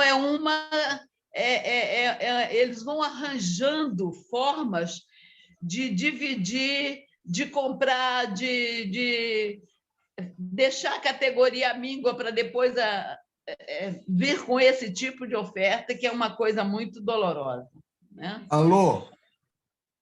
Porque a gente precisa realmente... Godofredo! Estamos ouvindo. O que a gente precisa realmente é de juntar muita força, nós que estamos aí na retaguarda, né? Passar essa história para essa categoria, passar essa história para a sociedade, para dizer que é possível resistir. Nós resistimos à ditadura militar. As lideranças daquela época, né, e o Désio Godofredo, principalmente, foram fundamentais para essa resistência. Hoje nós temos aí uma entidade lutando para fazer a greve pela vida, porque hoje o que necessita é de garantir a vida das pessoas, né? Quantos companheiros nós perdemos nesse período? Pessoas que foram obrigadas a ir para a escola, principalmente funcionários, e que foram contaminados e vieram a óbito. Então, é uma história que essa história desse período vai ter que ser contada, né, por alguém que está vivendo ela na pele. É um pouco isso. Eu queria falar aqui também da Isis. Nunca mais eu vi a Isis, gente. Eu hoje mesmo ainda peguei o livro dela. Que eu não vi a Isis. Hoje mesmo eu peguei o livro dela aqui em casa, olhei e falei, gente, onde está a Isis? Eu estava separando uns livros aqui e tem um livro dela. E é isso, né? A gente vai tentando sobreviver, vai tentando avançar, vai tentando apoiar, vai tentando construir. E, para mim, hoje, o fundamental era a unidade das centrais sindicais e dos partidos de esquerda. Para mim, tem que ser colocado em pauta a greve geral. Em vez de estar pensando em eleição em 2022, eu, sinceramente, acho que a gente tinha que estar debatendo uma greve geral, porque a gente não sabe se vai ter eleição em 22, a gente não sabe o que esse negacionista está pensando, como que ele está se armando, libera porte de arma, agora bota a tropa dos Estados Unidos para poder treinar aqui no Brasil. É uma conjuntura muito louca. E nós precisamos de ver o que nós conseguimos ainda fazer dentro desse contexto, né? É isso, gente. Um beijo grande para todos vocês. Muito bom estar aqui. Para você também um beijão enorme. Adoro te ver, adoro estar com você. Nós estamos sempre juntas, doutora. Não desistimos sempre juntas. Para frente, é isso aí. E, Claudinha, dependendo do preço do livro, eu quero comprar mais, porque eu quero mandar dar presente para alguns. Tá, vamos te mandar o pois o livro, assim, pequena tiragem, ele depende muito do preço também da tiragem. Por isso sim, eu sei. É um número total, mas então, vamos fazer campanha aí para o povo comprar o livro. Vamos fazer campanha, Cláudio. Qualquer coisa, eu também contribuo com uma parte da minha bolsa. Aí você podia me dizer como é que eu posso fazer para... Pode deixar, a gente se comunica com você. A campanha do livro aí. Tá, a campanha e dá um do jeito. livro para as pessoas. Tá, legal. O pessoal do meu filho trabalha naquele hospital lá de Volta Redonda, você sabe que de vez em quando... É isso aí, PC, sem conciliação de classe, derrotar o negacionista, é isso. Isso, meu amor. Chega agora, de Godofredo, né? Vamos lá, Godô. Vamos, a gente vai encerrar essa nossa live maravilhosa. Cadê o Désia, hein? Que isso? Ai, gente, o Désia não conseguiu se conectar. Godô, mas você está muito bem. Godofredo está ótimo. Menos, Bilia, menos, não tanto. Tá sim, tá sim. Isso. Que bom, fico feliz de ouvir. Estou desde o início vendo, mas eu não conseguia entrar porque eu sou um total ignorante em internet. Eu sou Somos os dois. um ser pré-histórico, um velho Também. desado tecnologicamente. Aí agora aqui que minha filha, que mora vizinha a mim, teve que Regina ir lá chamar para vir aqui. Aí está sem som, começou aparecendo imagem, desculpe aí, mas eu adorei ficar aqui, ouvir tantos depoimentos incríveis. É de emocionar, né? Para quem viveu e ver, né, tantos depoimentos diferentes, com vivências todas marcantes. É muito legal. Eu queria aqui fazer uma contribuição. O Valdec fez referência a coisas que eu deixei escrito e tal. Cheguei até a mandar uns e-mails para a Lia, com algumas considerações minhas sobre o movimento, mas eu queria falar até um pouco antes do pré-CEP, porque a greve não foi um raio no céu azul.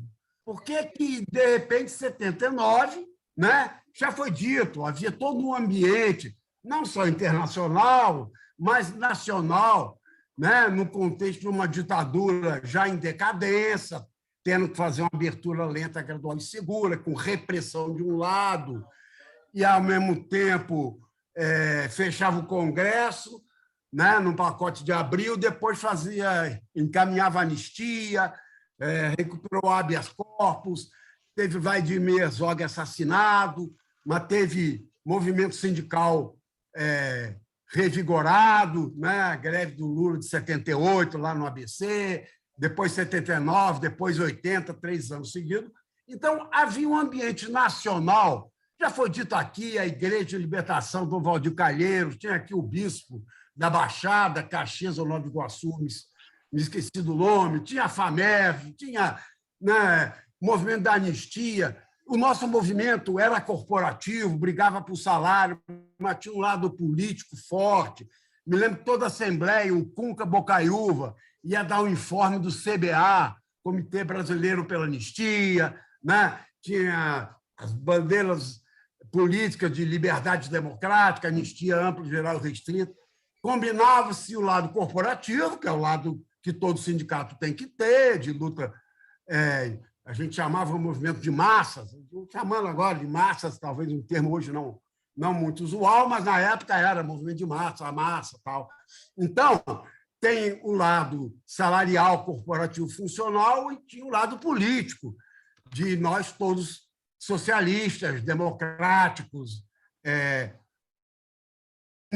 Mas a CEP de 79, a greve de 79, lembrar que a CEP foi fundada em 77 e ela começou a ser organizada em 76, não existia entidade.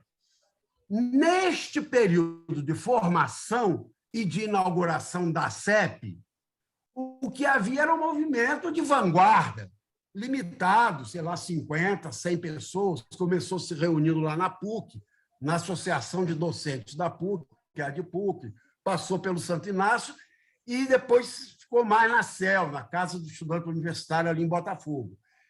Esse movimento, enquanto vanguarda, porque a CEP, o CEP, se tornou uma entidade de massa na greve de 79. Mas, nesse período anterior, sem o qual não existiria, né, o CEP nem a greve de 79, a CEP, enquanto vanguarda, ela tinha basicamente 3 blocos, cada um deles plural. Tinha o blocão, que era o PCB, com o Francílio, era o MR8 com o Ricardo Coelho, era o PCdoB com o Antônio, Marilda, tinha a AP com o Cunca, com o Orlando Guilhom. Então, eles eram o blocão, que eram muito vinculados ao MDB. Tinha o MEP, Movimento de Emancipação do Proletariado, que era o Désia. E tinha a Convergência Socialista, que era a Maria Helena, que formava o chamado MOAP, Movimento de Oposição Aberta aos Professores, que estava identificado com o movimento pró-PT. Então, havia o pessoal mais ligado ao MDB, o pessoal na formação do PT só foi formado em 80. E havia os independentes. Eu citei aqui várias organizações clandestinas de cada bloco. E tínhamos nós, independentes, que éramos aqui. Era eu, tinha um pessoal de Niterói. Regina foi da Convergência, ela da Convergência Socialista, como o irmão dela, Chico D'Angelo, hoje deputado federal. Mas Regina foi da Convergência um período. Mas a maioria aqui de Niterói, que foi o primeiro núcleo a ser formado, foi de Niterói, ainda pré-79, aqui tinha João Batista de Andrade, falecido, saudoso JB Andrade, tinha Fernando Fraga, tinha André Truche, tinha Eliane Nemer. Enfim, tinha o que veio a ser o núcleo de Niterói, depois de formalizado, e depois veio o de Campos. Tudo pré-79. Quando houve a greve, aí multiplicaram-se núcleos organizados no Estado todo. Mas, nesse período, o que eu estou querendo aqui tentar dar uma contribuição? É porque esse ambiente de abertura, de renascimento do movimento sindical autêntico, isso era um problema nacional. O que explicou o fato da greve de 79 ser disparada a mais vitoriosa em termos corporativos, em termos salariais? Não houve nada próximo. Houve a greve de Minas, da UT, perfeitamente. Houve a greve dos CEPEROS, lá do Rio Grande do Sul, com o Zanetti, perfeitamente. Houve, em 78, uma greve da POSP, em 79, que foi um pouco vitoriosa. A de 79 foi derrotada, Maluf liquidou a greve da POSP. Depois houve outra. Mas a do CEP teve uma repercussão nacional, porque foi muito mais avanço. Foi quadruplicado o salário da professora primária e foi triplicado da professora de ensino médio, da PEN. O que explica o fato do CEP ter conseguido um avanço tão maior que os outros estados do país, que tiveram algumas vitórias, mas em dimensão bem menor?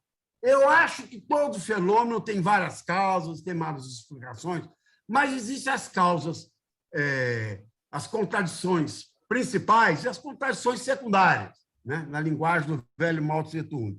Então, aqui eu acho que o que explica que é um processo, né? Nós todos sabemos, aqui não estou querendo dar aula para ninguém, porque todos nós sabemos que há uma dinâmica. 79 foi o resultado de uma dinâmica. Eu atribuo o diferencial para a vitória do CEP ao fato de ter havido a fusão em 75. Por quê? Eram 2 estados distintos, o antigo estado do Rio, a velha província, e o antigo estado da Guanabara. Quando vem a fusão de forma autoritária, o que aconteceu? A convivência entre servidores e professores, especificamente, com salários muito diferenciados. Eu era professor do Estado, dava aula, primeiro em Campos, mas já estava em Niterói, aqui no Instituto de Educação, professor Ismael Coutinho, IEPIC, e ele tinha uma matrícula na UF, era professor da UF. Eu fiz concurso para o município do Rio. depois da fusão. Por quê? Porque o professor do Rio ganhava mais que o do Estado. Então, eu troquei a minha matrícula do Estado pela do Rio, foi aprovado no concurso.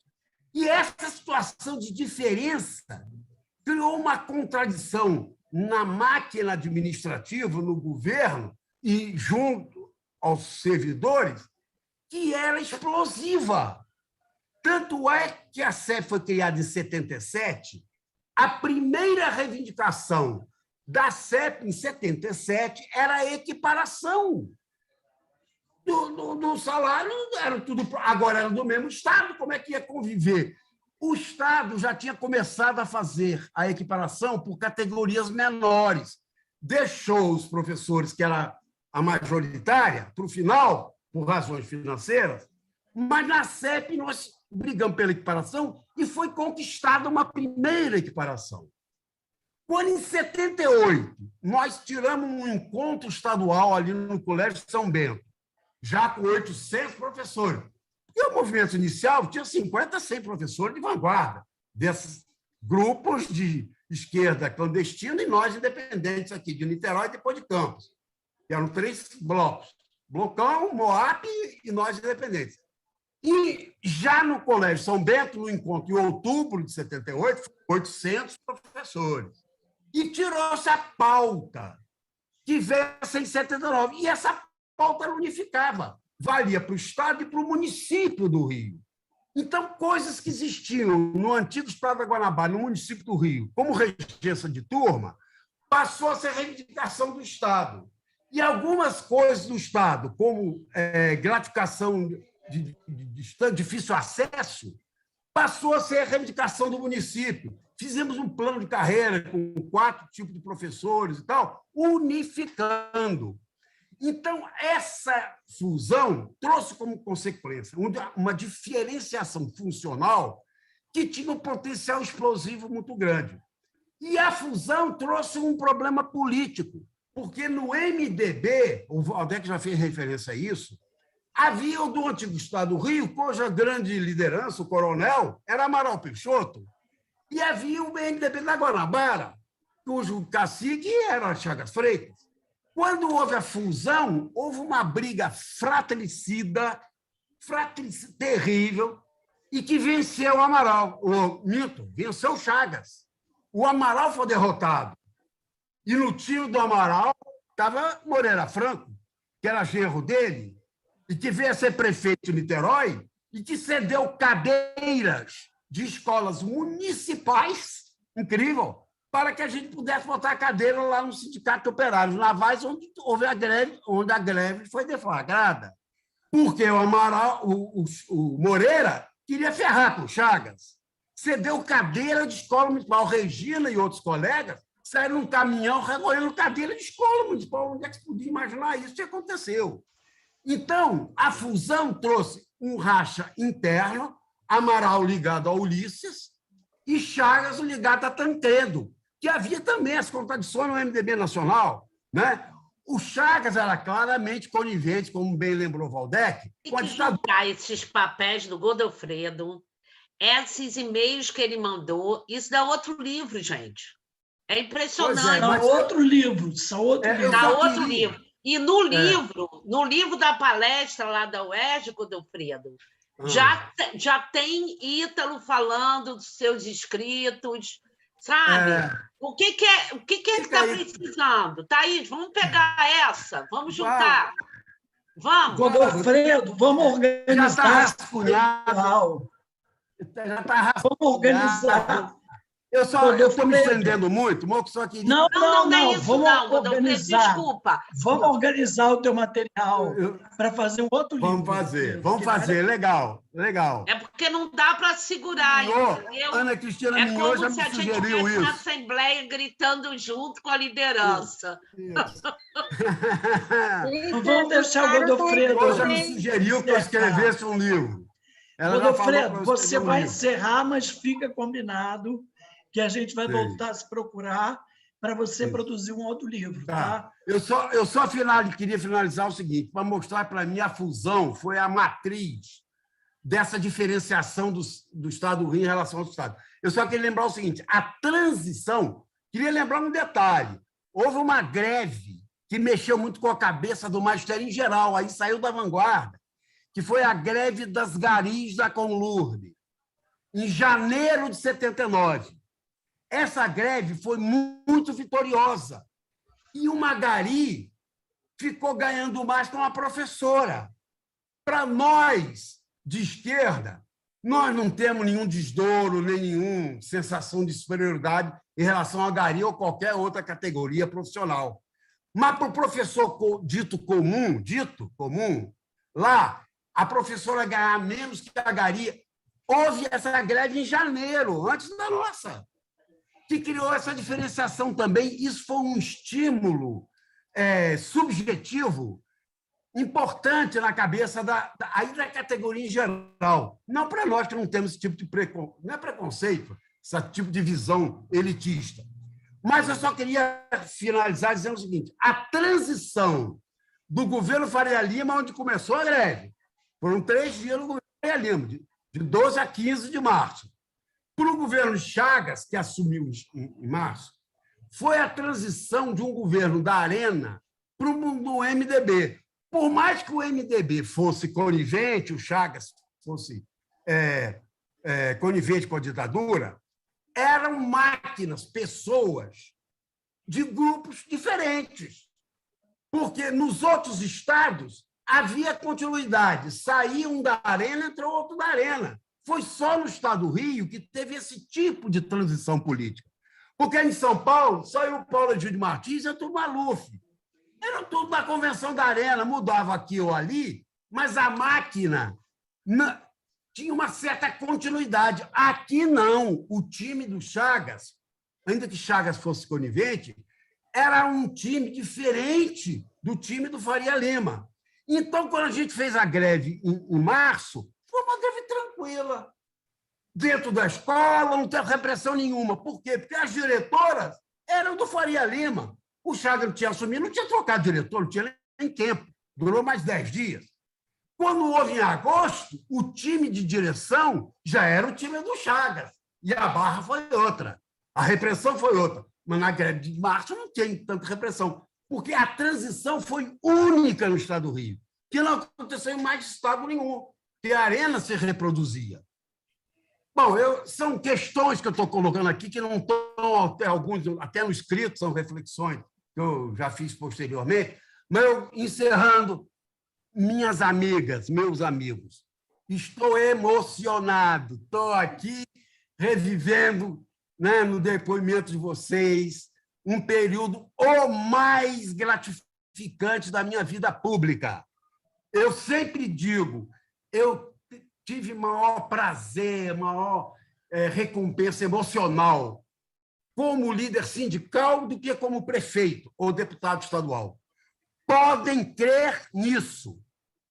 Eu acho que eu contribuí, entendeu, de maneira mais marcante. É claro, como prefeito, você faz muita coisa, escola, mas tem tanta chateação também. O CEP tinha polêmicas, discussões homéricas, mas o período do CEP, que foi lá de 76, 77 até 85, foram 10 anos praticamente, depois eu fui para a CPB, fui ser vice-presidente da Confederação do Professor do Brasil, aí, mas continuei nas assembleias, tal, greve do Moreira e tudo, já não era mais dirigente. O 10 assumiu, depois foi a Florinda, mas o intervalo do Jailson. Mas eu estou aqui satisfeito, desculpe ter me prolongado, mas é uma coisa muito emocionante, muito legal ver vocês, e em breve vão pensar nisso, de escrever alguma coisa mais elaborada, porque o que eu tenho escrito é sempre muito sintético, mas valeu, obrigado, e vamos em frente. Godofredo, muito obrigada. Esse teu depoimento enriqueceu o nosso evento, fechou com chave de ouro. E dizer para você o seguinte: nós não podemos perder esse e-mail que você me mandou, essas reflexões, isso que você está falando agora. Você tem como organizar um livro, vamos conversar, e esse livro vai sair, vamos nos organizar. Porque eu acho que no momento terrível que nós estamos vivendo, é preciso trazer também otimismo, esperança para essas outras gerações. E quando você diz que foi um momento maravilhoso, pode ter certeza que para mim também foi.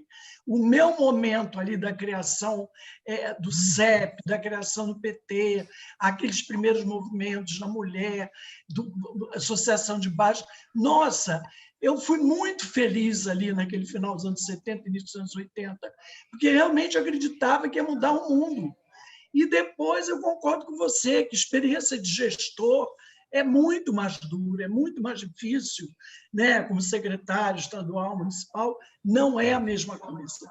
Né? Porque o que acontece? A diferença, Godofredo, é que quando você está no sindicato, no movimento, você está no coletivo, você está junto.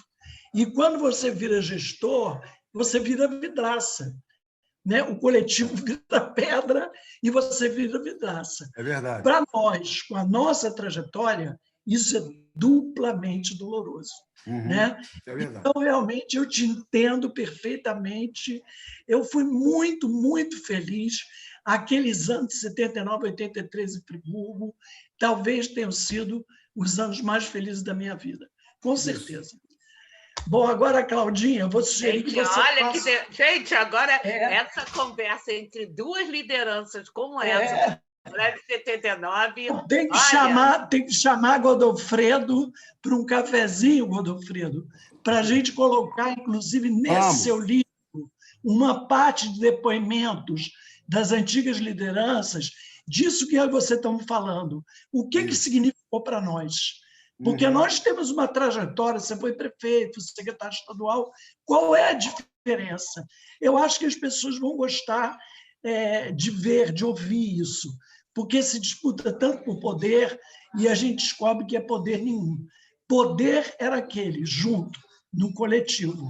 Esse é o poder. Agora, o poder da gente individualmente, esse poder não existe. Claudinha... É interessante perceber que aquela direção do CEP, aquele grupo que estava ali, naquela organização, que caminhos essas pessoas seguiram. Lia, exatamente, no livro do Godofredo. Ítalo e o Désia. Eu estou sugerindo, Godofredo. De muito outros, bom. Né? Que a gente fazer uma coisa coletiva. A gente, porque um livro coletivo, um livro do texto. Né? A gente se espanta quando diz assim, o quê? O fulano de tal foi perseguido na ditadura, mas ele agora está aqui. Isso para não citar nomes, né? De certa maneira. Lúcia, vai ser bacana o seguinte, o livro organizado pelo Godofredo com esses nossos depoimentos. Sim. Vai ficar muito bonito. Claudinha, faz aí, então, o encerramento. Você abriu, tem que fechar. Pois é. Bom, A Cláudia foi a grande inspiradora e a grande responsável, porque a Cláudia dizia, vamos fazer. Lia, vamos fazer. Lia, vamos fazer. Aí eu acabo fazendo. Pois vamos lá, já te convenci. Não, esse livro é fruto da pandemia. Tá? Cláudia adora me convencer. Geral, daquela pandemia, um dia eu acordei e falei assim, vou botar uma pilha na Lia para a gente fazer esse livro do CEP, porque eu tinha as fotos de 79, tinha as fotos da mesa, tinha essa gravação precária, né, da mesa, e tinha a exposição que, de alguma maneira, ela foi dita e foi revivida nessa história. Então, eu acho que ficou um resultado muito lindo de uma história assim que, enfim, as novas gerações precisam ver. E esse privilégio de ter tido a greve de 79, revista pelas suas principais lideranças 40 anos depois, é um privilégio que tem que ser generalizado e tem que fazer parte da nossa história. Então, eu só tenho a agradecer a vocês a presença, agradecer mais uma vez a Lia esse novo fruto da nossa parceria, agora Cassis e Proped. E, enfim, o livro está disponível aí para download, tanto no site do Proped quanto no... Eu quero, hein? Então, no portal Memória e Movimentos Sociais está o PDF, e a gente está no processo também de fazer impressão de alguns exemplares físicos e depois vamos entrar em contato com vocês para ver como é que faz, enfim, quais são os custos e como é que manda para vocês. Então, Cláudia, eu tenho a agradecer a vocês. gente quer ajudar, obrigada pela presença. Olha que Valdec se ofereceu para nos ajudar no livro, hein? Maravilha. Então, Podemos Eu ajudar. também ofereci para dar uma ajudinha da minha bolsa, porque aí reduz o custo. então, maravilha. Tem que Quero pegar o comprar. e-mail. Então, Tem que eu estou pegar o até e-mail do fazendo Godofredo orçamento para em mandar. gráficas, essas gráficas que fazem pequenas tiragens. E, ó, Valdec, vamos partir digo para para... vocês. Valdec, vamos partir agora para a organização desse livro de Godofredo, tá? Vamos. Passar as abas para ele, tá? Valeu, obrigado. Claudinho. Vamos. Então, gente, muito obrigada e um beijo grande para vocês. Uma ótima noite. A próxima, muito obrigada. Olha, gente. o Não sexo vamos somos embora nós, ainda, nossa não. voz e nossa voz. Beijo para todo mundo. Tem que acabar com o samba, né? Porque lá da Certo, UERJ fazer uma acabou com o foto, samba, lembra? Tinha foto. que descer da rampa com samba. Tem na foto. Tem foto do samba. Eu vi no livro. Isso. Dá para Isso. tirar foto, gente? Canta aí, Lia. Vamos Canta aí. somos pra nós, gente nossa fazer uma voz, foto. nossa nossa Nossa voz. voz. vamos fazer uma Nós, foto. nossa voz e nossa voz. Olha! Nossa, voz. Oi. Ai, que saudade. Eu quero dizer. Tira uma foto. Oi, Claudinha. Oi, Lia. Oi, Isis. Oi. Querida Thaís, meu Pois amor. é, eu perdi uma parte enorme da live. Ah, meu Deus. Perdi uma parte Está gravada, enorme. Lia? Quero saber se está gravada. Vai Tá, gravar? tá gravada Eu- e a gente vai eu- colocar no site do Proped e no site Memória e Movimentos Sociais, para quem quiser ver. Daqui Tá pelo menos gravado, no Memória e tá Movimentos gravado. Sociais, daqui a uns 2 dias já está. Pra você. Ah, tá. Me manda, Claudinha. Mando sim. Então, Mas tá, a gente. Nossa força e Eu nossa só voz. vi, O sete só vi Tchau, o meus início. amores. Sete somos Lia. nós, nossa força, nossa voz. Tchau, Ô, gente. Lia, Oi, que beijo ótimo te grande. ver também. Tá, Há tchau, tanto tempo. tchau, meu amor. Tchau. Já tiramos a foto. Beijos, beijos. Obrigada. Beijo Tchau, grande gente. para Tchau, vocês. gente. hein? Beijos, pra todo mundo aí. parabéns, meninas todas Obrigada. lindas. Parabéns, Claudinha, principalmente, que Obrigada. idealizou e fez esse livro. A Lia, Eu já vi e curti e amei o livro, amei. Muito bom também. Vamos lá. É assim. E o Désia não está aí, não? E o Désia não conseguiu conectar. Eu consegui botar o Zoom na casa dela, comprei uma câmera, ela mandei entregar lá, mas não sei, tem que passar ainda por um treinamento. Ah, meu Deus! Aí vamos fazer outro. Ah, Ela eu entra queria na vê-la. próxima. Então tá, gente. Tá. Beijo grande. Tá, Vou sair tá aqui. bom. Tchau. Beijos. Tchau, beijo. Cláudia, Beijo. você está devendo Beijo. café na sua casa, hein? Então, pronto, é só você marcar, com todo prazer. Sim, você falou que ia fazer isso, lembra? Com a Lia e tal. Falei, continua combinadíssimo. Lá, É só ó. a gente se organizar. Mas eu vou querer os livros, tá, Cláudia? Eu acho que eu vou querer uns 10 livros. Nossa, eu Gente, vou a Dodora. fazer isso essa semana. Para ver e A falar. Dodora, a nossa atriz. Oi? Nossa, Claudinha. minha modelo fotográfico, imagina, com essa cara de hoje. Não, pois é, e A aí, nossa atriz. Isis A perdeu a parte que eu estava A contando um Érica pouco que está da toda feliz me mandou exposição. lá, eu estou no livro. Da A expo- Érica era nenenzinho, né? Ah, é. Os três, a Érica, o Demian e o Dimitri, né? Então, eu contei um pouco a história de como a gente... Érica, fez. Demian Dmitry e o Marlon, meu sobrinho. E o Isso. Sketch também. Então, dá o link para ele. Manda o link São para eles muito boas agora. lembranças, são Tá certo. lembranças maravilhosas. Pois é. Então, gente, beijo grande. Linda, aí, linda. todo mundo. Você. Tá, Beijo. tchau. Doutora, Beijos. doutora,